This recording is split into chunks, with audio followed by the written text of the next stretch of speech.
Some people don't just walk into your life to love you, they come to drain you, to hollow you, to set fire to your peace while smiling in your face. By the time you see their horns, it's too late, unless you learn to spot them before they strike.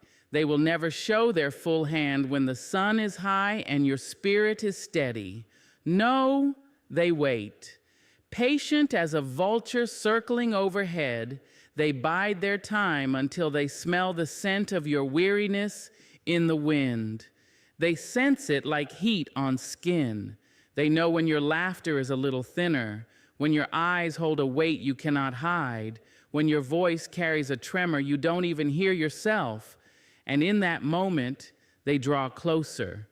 Not because they want to lift you, but because they know it's easier to push a soul already leaning forward. It begins with small steps. They hover when the tears haven't yet dried, when you've just lost the job, just buried the dream, just walked away from the person you thought was forever. They appear as comfort, but the comfort they give is laced with hooks. Every word has an undertone, every gesture a hidden ledger. I'll be here for you, they say, but what they mean is, now is when I begin my work. They know something about human nature. In our lowest moments, we crave safety more than truth. We cling to any hand that feels warm. And so they give you warmth, but at a price you can't see yet. They are the kind of people who will pat your back while slowly pressing you into a chair you will not be able to rise from. In the beginning, they'll make themselves indispensable. They'll call when no one else does. They'll offer to run errands, to listen, to help you figure things out. They'll say they understand you better than anyone, and maybe in that moment they do, but not because they've studied your dreams. They've studied your wounds. They know your soft spots. They know where you flinch, and oh, how they feed on it. It is not always in grand, obvious ways. Sometimes it is in the casual way they remind you of the breakup when you are finally smiling again, or how they bring up the loss you endured just when you're feeling lighter. They keep you tethered to your pain because a hurting version of you is easier to influence. A strong person can say no. A weakened person whispers maybe. They will twist empathy into a leash. You'll find yourself relying on their approval more than you realize. Every time you feel fragile, you'll think of them because they've trained you to associate them with support. But real support makes you stronger. Theirs makes you dependent. It's in the way they comfort you after reminding you of how everyone else left, in the way they position themselves as the only one who truly understands you, the only safe harbor in a world that has been cruel. It sounds like love, but it is a trap disguised as a hug. You see, a healthy person rejoices when you stand tall again. A human demon flinches at your strength because it means they lose their grip. And so if they sense you getting better, they will plant seeds of doubt. Are you sure you're ready for that? I just don't want to see you get hurt again. I mean, you've been wrong before. The words are subtle, but they hit exactly where your self-belief is tender. And so you hesitate, and they smile, because hesitation is the leash tightening. They understand timing like a predator understands when the herd is weakest. Think about it. Every story you've ever heard of betrayal has one thing in common. The attack didn't come when the person was at their strongest, but when they were already bowed under another burden. This is not coincidence. It is strategy. You might notice that their presence feels most intense in the storm. When things are good, they may fade to the background, but let trouble come knocking, and suddenly they are there, front and center, not to shield you, but to make sure they are the voice in your ear when decisions are made. They become the interpreter of your pain. They tell you what this heartbreak really means, what this failure says about you, and you start to believe their translation more than your own truth. That's the most dangerous part. when their voice becomes louder in your head than your own, and they won't stop at interpreting. They will rewrite your memories. They'll tell you how much worse things would have been without them, even if you know in your heart that's not true. They'll remind you of the day they saved you from falling apart, leaving out the part where they were also the ones who made sure you stayed broken just enough to need saving again. It's a cycle. You fall, they catch you, they weaken you, you fall again. But here's the unspoken truth they hope you never discover. They don't have the power to destroy you when you are whole. Their influence only works in the shadows, only thrives when you're exhausted, grieving, or afraid. They cannot conquer a soul that stands firmly in its own light. So they make it their mission to dim that light little by little, under the guise of caring for you. Watch for those who only show up when you are bleeding, but disappear when you are healed. Watch for those whose comfort keeps you quiet instead of brave.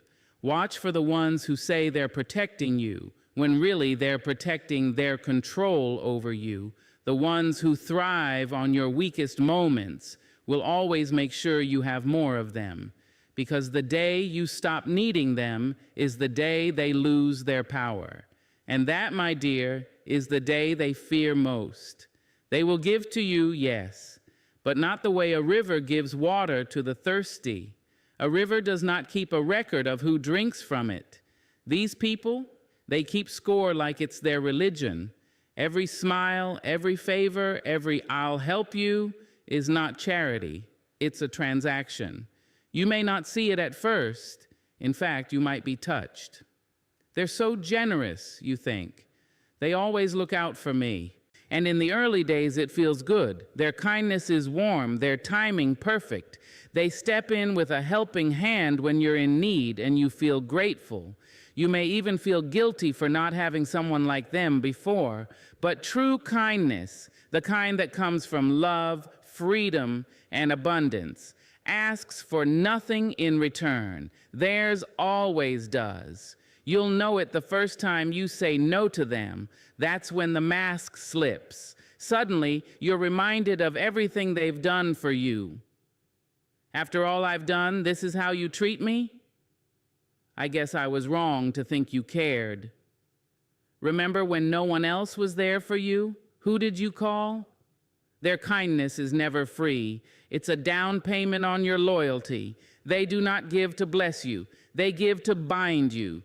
They will frame themselves as the reason you survived the storm, as if without them you'd be lying in ruins. And they'll repeat it so often that you start to believe it. You'll feel indebted, even if you've paid back that debt 100 times over in your own ways. They will put themselves at the center of your victories. If you get a new job, it's because they helped you with the resume. If you met someone wonderful, it's because they encouraged you to put yourself out there. If you healed from something painful, it's because they stuck by you. In their mind, they are not just part of your story, they are the author of it. And if you ever dare to live without their constant involvement, they will act as though you are robbing them of something they rightfully own. You. It's subtle at first, the little reminders of all they've done. It starts in conversation. Remember when I lent you the money? Remember who drove you home that night? Remember who gave you advice when you were falling apart? And then it creeps into tone. A sigh here, a pause there, a sharp glance when you make a decision without their input. You'll feel it in the guilt that rises in your stomach when you think about choosing something they wouldn't approve of. What you might not notice at first is how their gifts always seem to be the kind you can't easily return or measure. Emotional labor, big dramatic sacrifices, things that can't be quantified in dollars but can be wielded as a lifelong debt. They choose these acts because they are harder to escape from. You can pay back borrowed money. But how do you repay "I stayed up all night comforting you when you cried"? How do you equal "I defended you when no one else would"? They position themselves as irreplaceable. May the one person you owe more than you can repay. It gets worse when you succeed. You'd think success would make them happy for you. But with people like this, your growth is a threat, because independence means the debt might no longer bind you.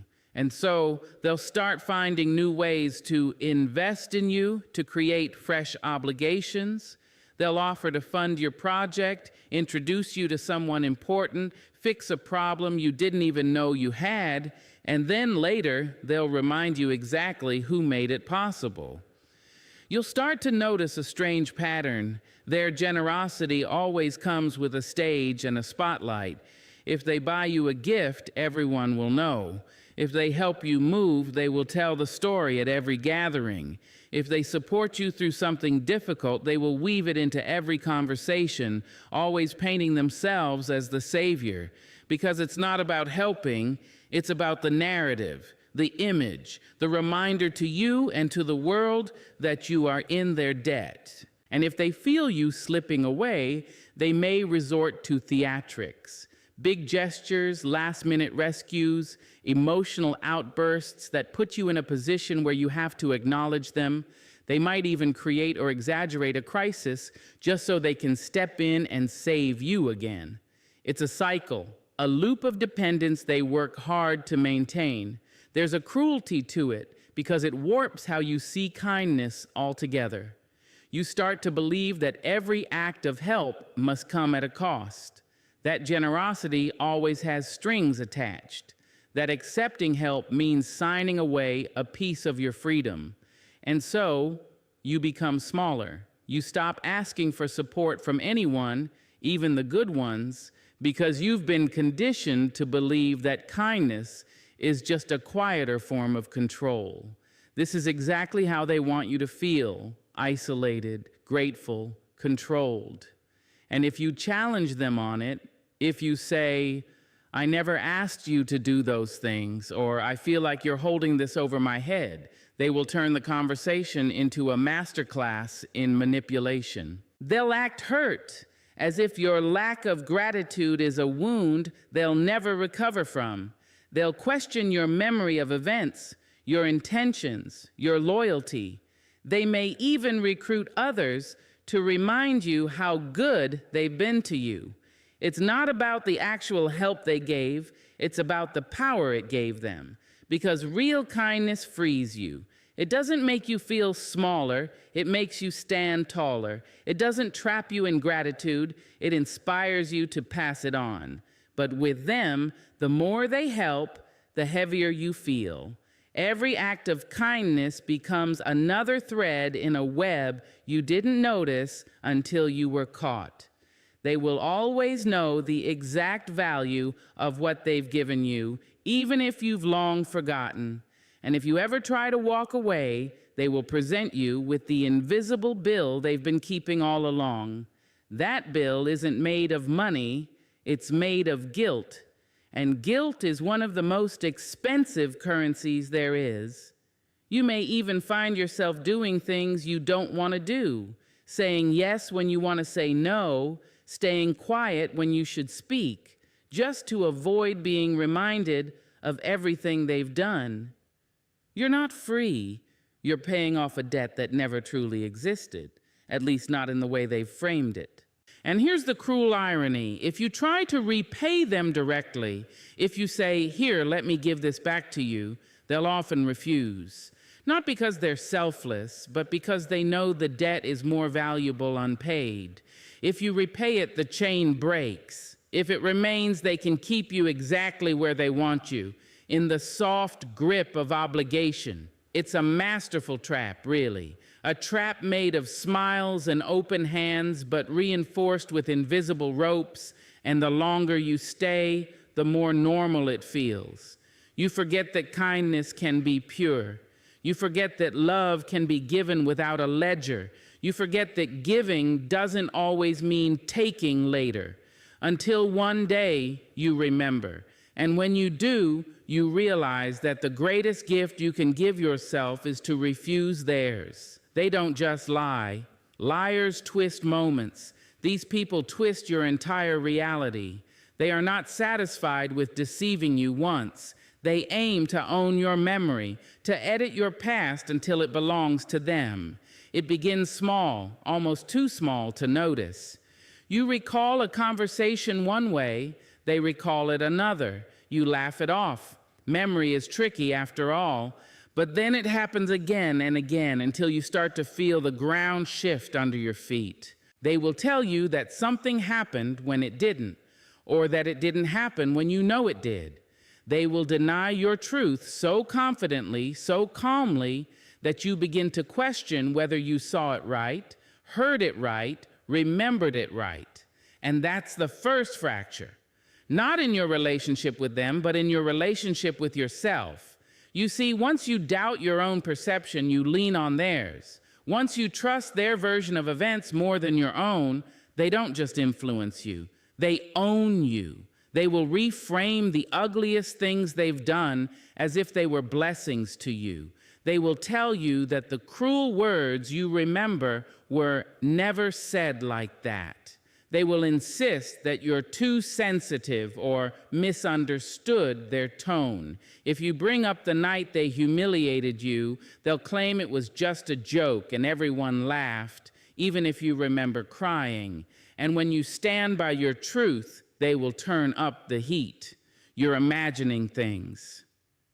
You've been so stressed lately. Maybe you're not thinking clearly. Why do you always twist everything I say? Notice the language. It's not just about proving you wrong. It's about making you unsure of yourself. They will chip away at your trust in your own mind until you are no longer confident in what you've lived.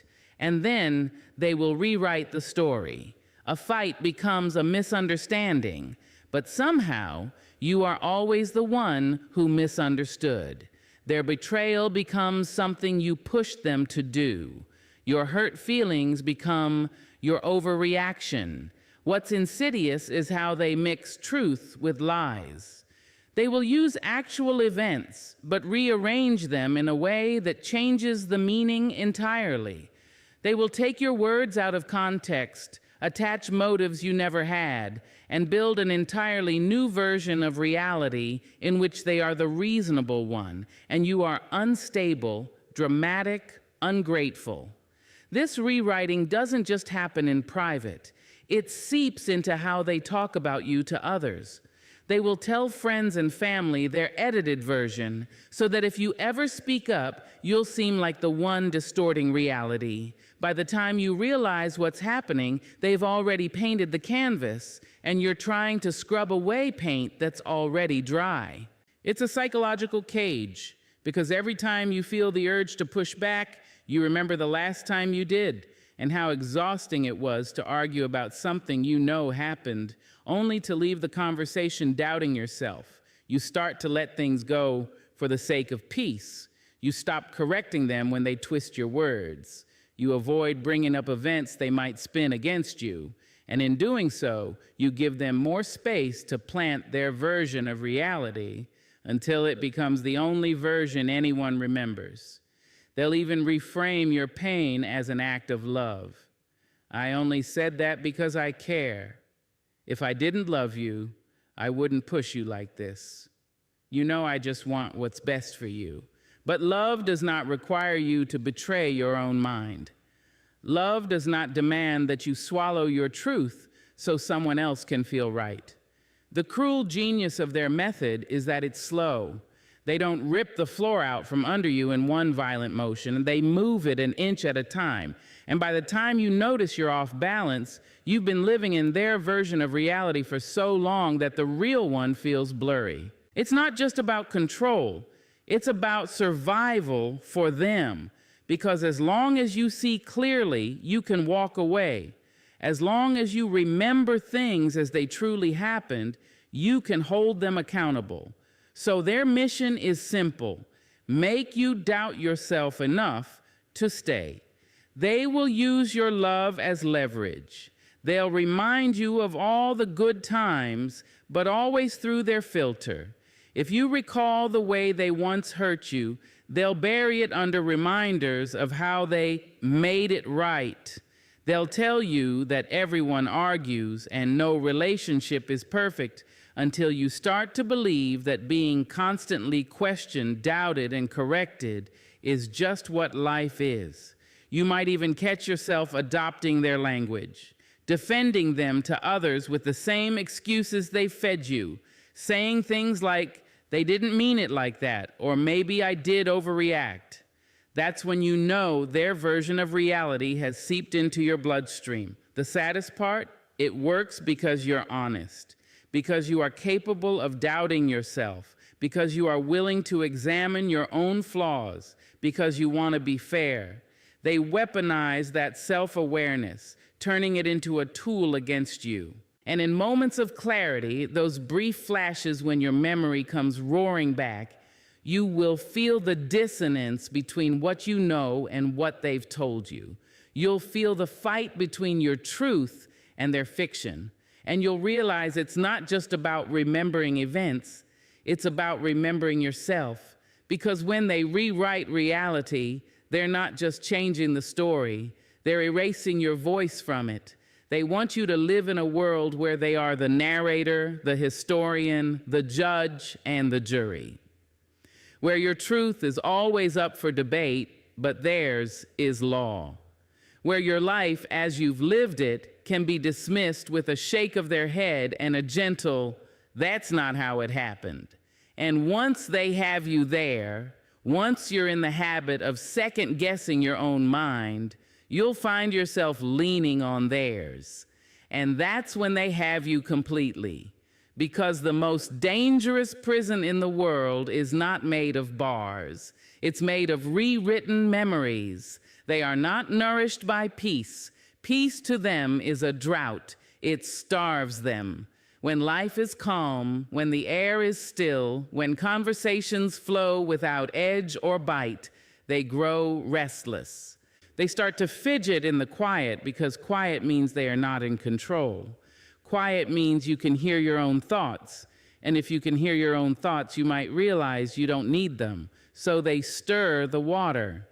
They will take a perfectly ordinary day and slip in a comment that lands like a pebble in a pond. It's small, it's casual, it might even be said with a laugh, but the ripples spread. "I heard something interesting about you today. You know, so-and-so doesn't think you can handle that job. Are you sure you can trust your friends?" It's never an explosion at first. It's an ember, tossed where they know the wind will carry it. They create tension in the spaces that used to feel safe. They turn the people you love into possible suspects. They tilt your world until every step feels uncertain. If nothing dramatic is happening, they will manufacture it. They will misinterpret your words on purpose. They will bring up past wounds just when they've begun to heal. They will accidentally reveal something someone said about you, even if it was meant to stay private. They crave the look on your face when your peace cracks. Because chaos is not just entertainment for them. It is strategy. When you're in conflict, you're too busy defending yourself to notice what they're taking from you. When you're distracted by a fight, you're not noticing the quiet ways they're pulling the strings. And they are careful about the roles they play. Sometimes they are the spark, igniting the argument, stirring the pot, whispering the rumor. Other times, they are the firefighter, swooping in to calm things down, playing the hero who brings resolution to the very storm they caused. That way, they get credit for fixing the chaos they planted. You will notice that the drama seems to follow them everywhere.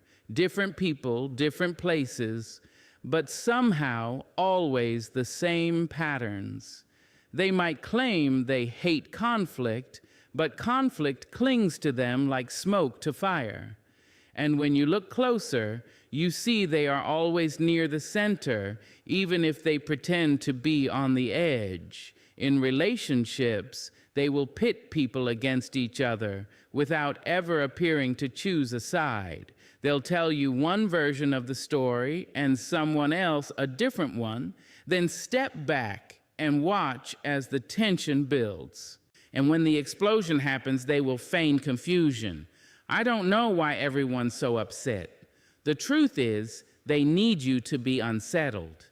A person in chaos is easier to sway. A person in constant conflict doesn't have the clarity to see who the real enemy is. They know if you are constantly battling other people, you will come to see them as your only ally. And when they can't stir conflict between you and others, they'll stir it within you. They'll say things that make you question your choices, your values, your worth. They'll highlight your failures more than your victories, your weaknesses more than your strengths. They'll turn your mind into a battlefield so they can step in as the only one who understands what you're going through. They are not content with temporary chaos. They want a steady diet of it. If you patch one hole, they will poke another. If you solve one problem, they will present you with a new one. If you find yourself wondering why peace never seems to last when they're around, it's because they make sure it doesn't. They feed on the adrenaline in the air when tempers flare. They thrive when people raise their voices, when tears fall, when the room grows tense and tight. It's as if conflict gives them oxygen, and when it's gone, they feel themselves fading, and they will disguise this addiction to chaos as passion. I just care too much. I can't help that I speak my mind. I'm only saying this because I love you. But love doesn't leave you feeling drained, suspicious, or on edge. Love does not make your home feel like a war zone. They know how to twist your perception of normal. If you're with them long enough, you may begin to think this constant cycle of tension is just part of life, that all relationships are supposed to feel like a series of fires that never fully burn out. You may even mistake the rare moments of calm for happiness, when in reality they are just pauses between storms. What's dangerous is how they choose the timing of their chaos. They rarely unleash it when you're strong. They wait for moments when you're tired, overwhelmed, distracted, when you don't have the energy to question whether the fight was necessary in the first place.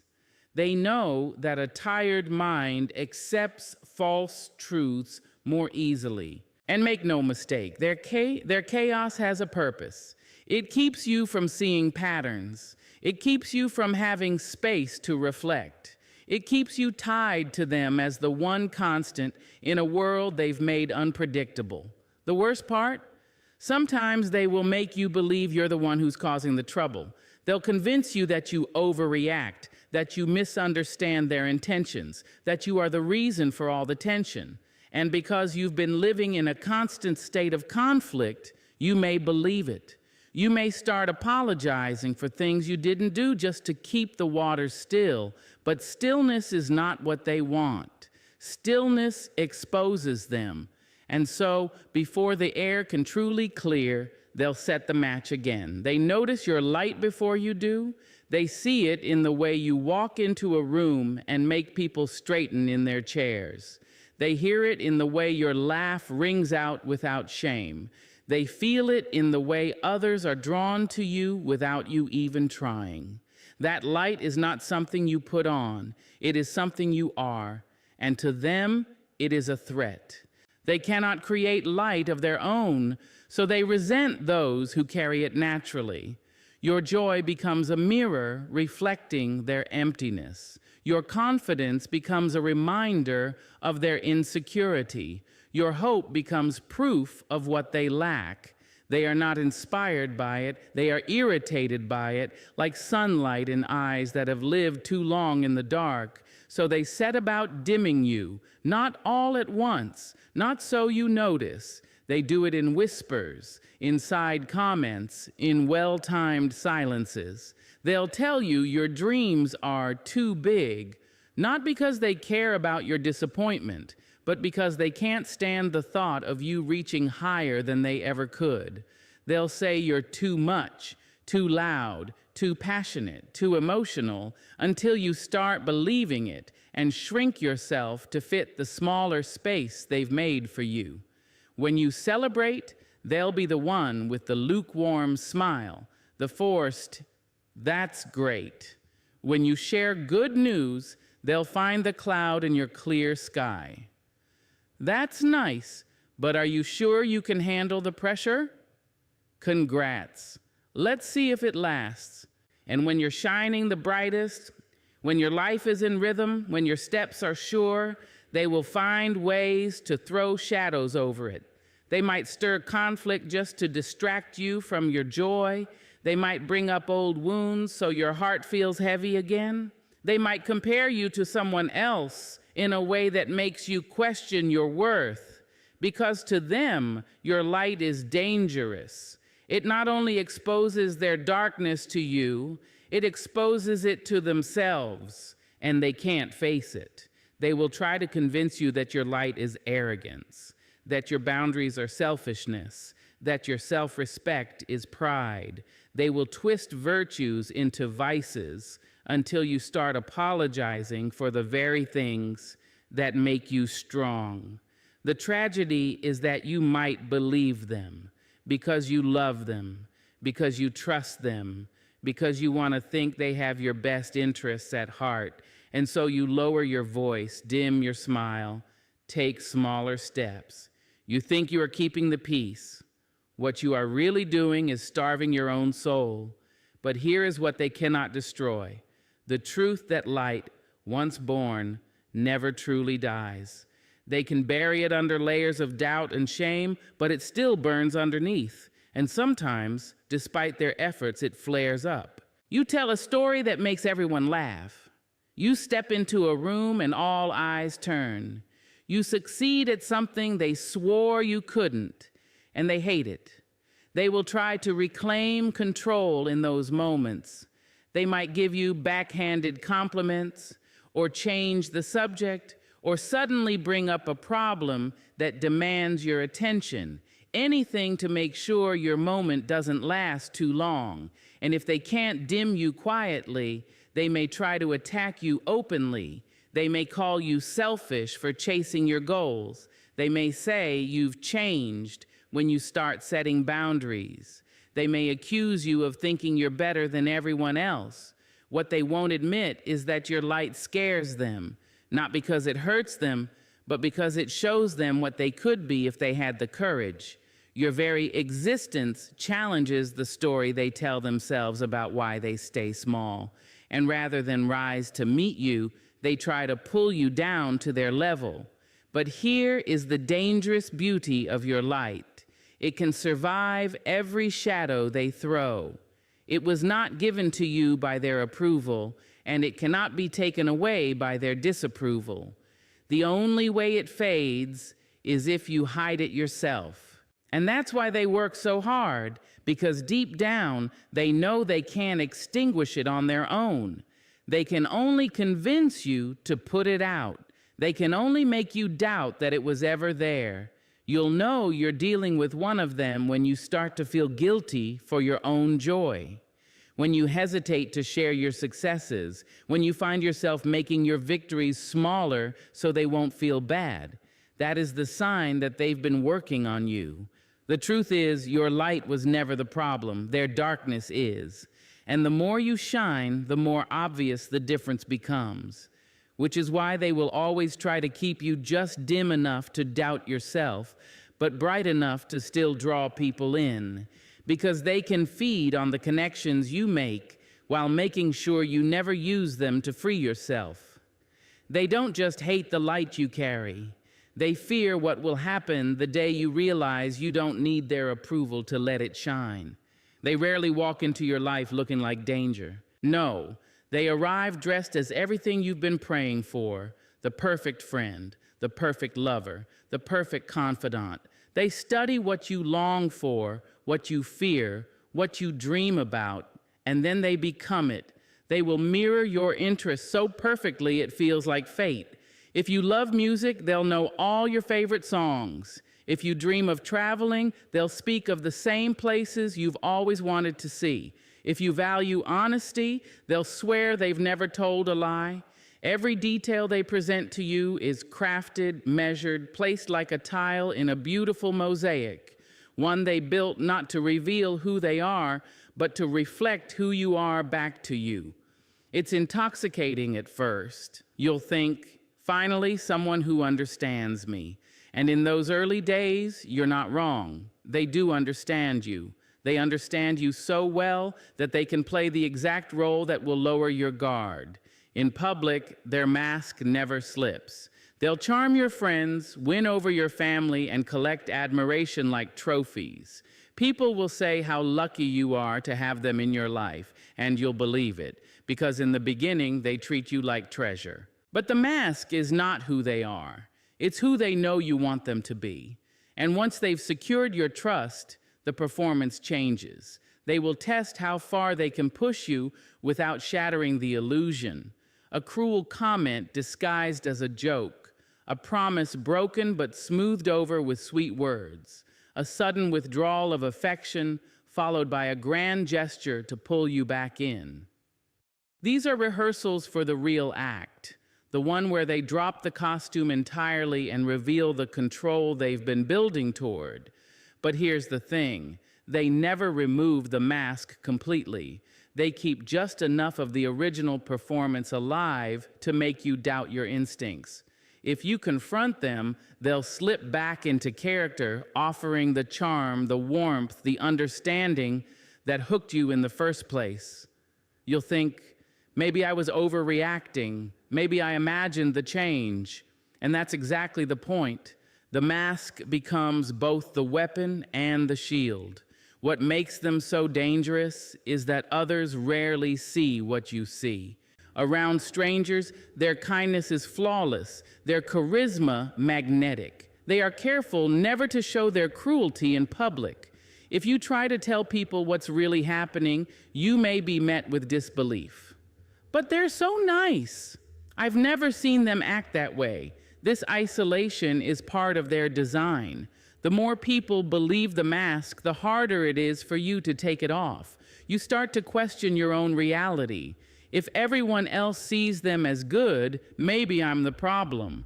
Masters of disguise are skilled in timing. They know when to show you affection and when to withhold it. They know when to play the victim so you'll feel guilty, and when to play the savior so you'll feel grateful.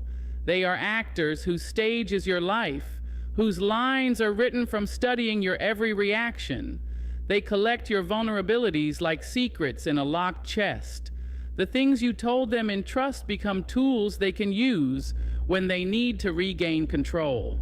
And because they still wear the mask of the person you first fell for, the friend who listened, the partner who cared, you hesitate to believe they'd ever use those secrets against you. But one day they will. And it won't be loud or obvious. It will be in the way they drop a pointed comment in a room full of people, just quiet enough that only you understand its sting.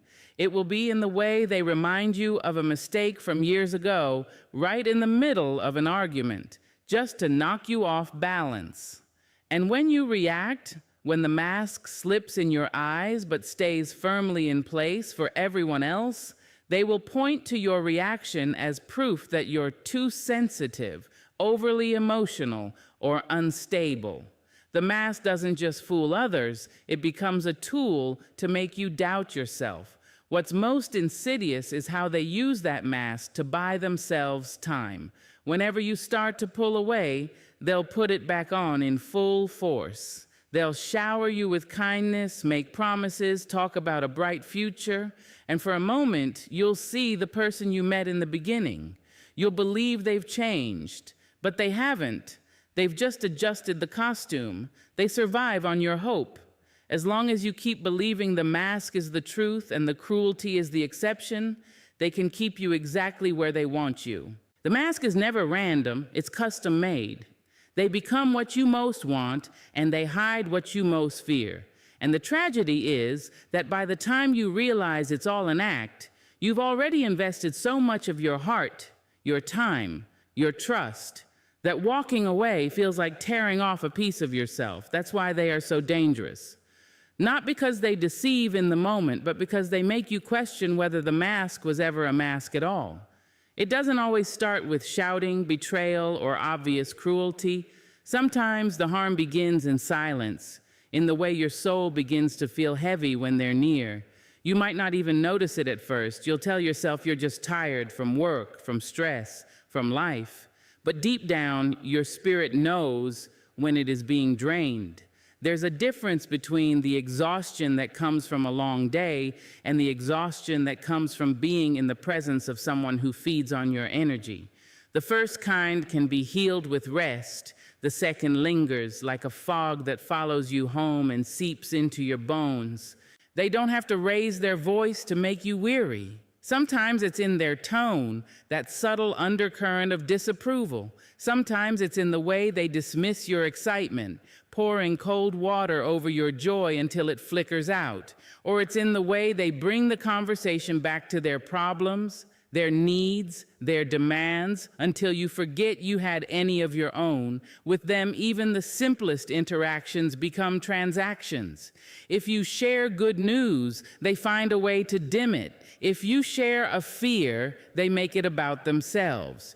If you try to rest, they intrude with a crisis that somehow you are responsible for solving. And the more time you spend with them, the more you notice how heavy everything feels. The laughter you used to share feels forced. The conversations leave you feeling smaller. Your shoulders slump when you see their name light up your phone. You sigh before you even pick up the call. What's most insidious is how your body knows before your mind admits it. You might feel tension in your chest when they walk into the room. Your stomach might knot at the thought of seeing them. You might even get headaches that seem to appear only after you've been around them.